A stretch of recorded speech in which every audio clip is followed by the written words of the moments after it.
Welcome to the Game Changer podcast. Today's topic, go to the ER. Sit back, relax, and enjoy the show. Top of the morning, welcome back. This is the Game Changer podcast with Setema Gali. You guys better get your minds right and get up and let's go. See, it's more than the game that we changing. Welcome to the Game Changer podcast. So excited to have you here today because, man, I got one for you today. But if you haven't done it yet, subscribe on YouTube, hit the like button, and go and rate and review us so we can get this message to more people to help more people become the greatest version of who they were born and meant to be. A couple weeks ago, right, Thursday night, come home and, we go watch my niece play basketball. She's amazing. They win the game and we get home and I got this pain in my stomach. And I'm like, it felt like a cramp. So I'm like, maybe I need some food. So of course we go get some Five Guys and some fries. Not a good move. I didn't know it at the time. I eat the food and I'm like it didn't go away. And I'm tossing and I'm turning and the pain was so intense that I'm on my hands and knees. I'm by the toilet. I'm thinking maybe I got food poisoning. Maybe I need to throw up. So I'm actually trying to gag myself. I'm trying to throw up because thinking maybe that's what it is. It's not what it was. Nothing was working. I was in so much pain, the most intense pain I have felt in a long time. So about 3:30 in the morning, I'm up most of the night. I can't sleep and my stomach is in pain. And I get this thing that's like, you better go to the ER. This ain't solving itself. My wife was sound asleep. I did not want to wake her up. So I get up, put some clothes on. I hobble to the truck, get in the truck, and I'm praying. I'm like, God, please, Heavenly Father, help me to get to the ER because this thing is killing me. Now, if you know me, I don't go to the ER. I don't take Tylenol. I don't take ibuprofen. I'm not an aspirin type of person. The only supplements I'm going to take would be something like protein and maybe some fish oils. And then I take that for about a month and then I throw it away, right? I just don't take a lot of pills. I don't even go to the hospital. I get to the ER, check in, and I'm hunched over. My stomach is killing me. And I'm like, I got a high tolerance for pain, but this one hurt. And this was different. I was like, this is something that's off. I know my body. So they give me a shot of morphine, big shot of morphine, and they go do some tests. And they're like, based upon what you've told us, it sounds like you got a gallbladder issue and maybe some gallstones. I have no idea what this is. I'm like, what? I'd heard of kidney stones, but I didn't know. And they're like, well, fatty foods, this, but the morphine's going to help you feel better. I got home about 7 a.m., so I hadn't really slept all night, and I had calls at 8. So I worked from 8 in the morning till about 4:30, calls all day. I'm exhausted and tired, and I'm still feeling a little off. We get on a flight to Miami for my son's game, fly to Miami that night, get in about 1 in the morning, wake up the next morning, go to his game. And again, the game finishes. And now this time I'm like, man, something is off. I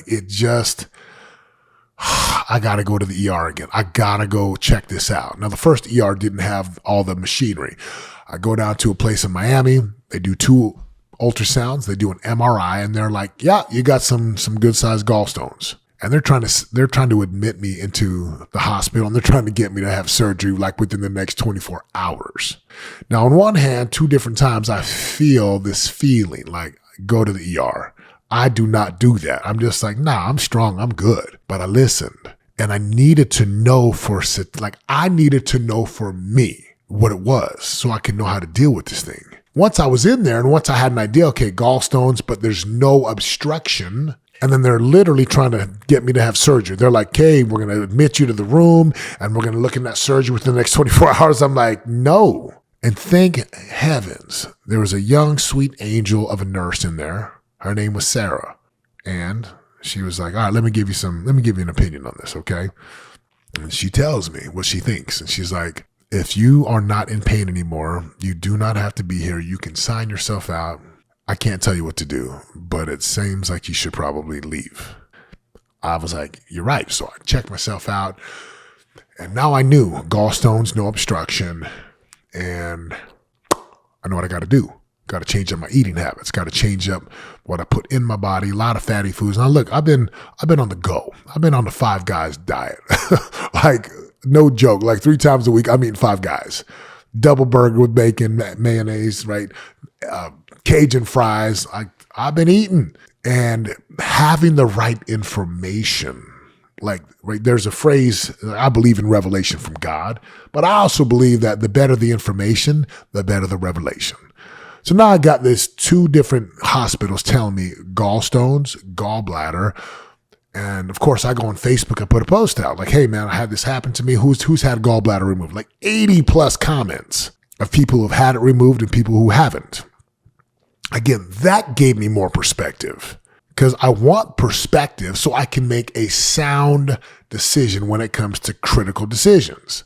Do I really want to go without my gallbladder? Like the answer is no. I do not want to remove my gallbladder. Now, half the people are like, hey, it's great. I'm good. The other half are like, it's the worst thing. Don't do it. I wish I didn't do it. I don't want to do it. Now, why do I bring this up? Why is this so significant? If I'm stubborn, I don't go to the ER. Who knows what could have happened to me? I don't know. I don't have a crystal ball, but I do know when the voice speaks to me and says, go, I go. When my body says, hey, this is off, I listen. I talked to some good doctors and some good nurses, and it gave me some perspective. And that perspective is clean up your diet, clean up what you put into your body, like make better decisions, think long-term, hydrate, and be prayerful and faithful. Now, if the time comes where I actually do have to do it, I'll know what I got to do. But until that moment comes, I listened, right? Took some money to get to the ER, right? You got insurance, right? There's a lot of critical pieces here that are moving, but I listened. So I bring this up for you. Number one, every choice has a consequence. The choice of foods that you put into your body. Now, I'm not an alcohol drinker. I'm not a coffee, tea drinker. And I'm not there's people who vape and drugs and like, that's not my thing. But I do like me some ice cream and burgers. I got to change that. Every choice has a consequence. If I don't have the courage in the hospital number 2 to speak up, I end up having surgery down there, even though I knew I wasn't supposed to have surgery down there. I knew it. And I'm glad I spoke up. I was like, nah. And again, the doctor came in, they put the sales pitch on me, which they're supposed to do. They're doctors. Anyone who has a service that feels like they should help you, they're going to do it. I listen. So every choice has a consequence. Number 2, listen. You need to listen to your body. You got to listen to the voice. You got to listen, and you might have a lot of conflicting voices. Some people telling you to remove your gallbladder. Some people telling you shouldn't do it. Some people telling you should do a gallbladder cleanse, a liver cleanse, this and that. You got to learn how to listen to all the voices and then trust the voice of voices. And that's within. So every choice has a consequence. Number 2, listen. And then number 3, you are in charge. Ain't nobody putting a gun to your head forcing you to eat pizzas and burgers. Nobody's putting a gun to your head and telling you that you have to drink certain things. Nobody but you, which means if you have an amazing, healthy, fit body, it's because you. If you have a body that is overweight, out of shape, unhealthy, it's because of you. If you have organs that are failing, there's a good chance you created that. Same thing, that's the physicality, but across the spirituality, you created what you got. Your marriage, your children, your family, you created what you got. Your bank account, your finances, your wealth, or lack thereof, you created what you got. Which means what? Go create something different. You are the author, you are the director, you are the actor, you are the person. I'm grateful I went to the ER 2 different occasions. I'm grateful I got some insight and feedback from people on social media and my close friends and family. I'm grateful for the doctors who are highly trained, for the nurses and the people in my world. But I'm grateful, and I've got some decisions to make my body better. So what does this mean to you? Choose wisely every single day, because in the moment of decision, your destiny continues to be forged. Listen when the voice tells you to go, and go. And trust that you are the person creating everything in your world, like all of the drama, all of the trauma, all of the good stuff, all the bad stuff, all of that stuff. Now, I know some of you are like, I didn't choose to have this thing happen when I was a child. Of course you didn't. But you do get to choose what you do with it, and you do get to choose how you respond and how you react to it, and you do get to choose what you make of it. So choose wisely. Hey guys, if the podcast resonates, if it touches your heart and soul, and it gives you greater vision and clarity to go build the life you want so you can make a difference inside of your world, your family's world, and the community itself, all I ask that you do is share the podcast forward. We don't run ads, we don't have sponsors, but we can make a difference and help people become game changers for their lives, for their families, if we share the message. So share this with somebody who needs to hear it, and have an amazing day.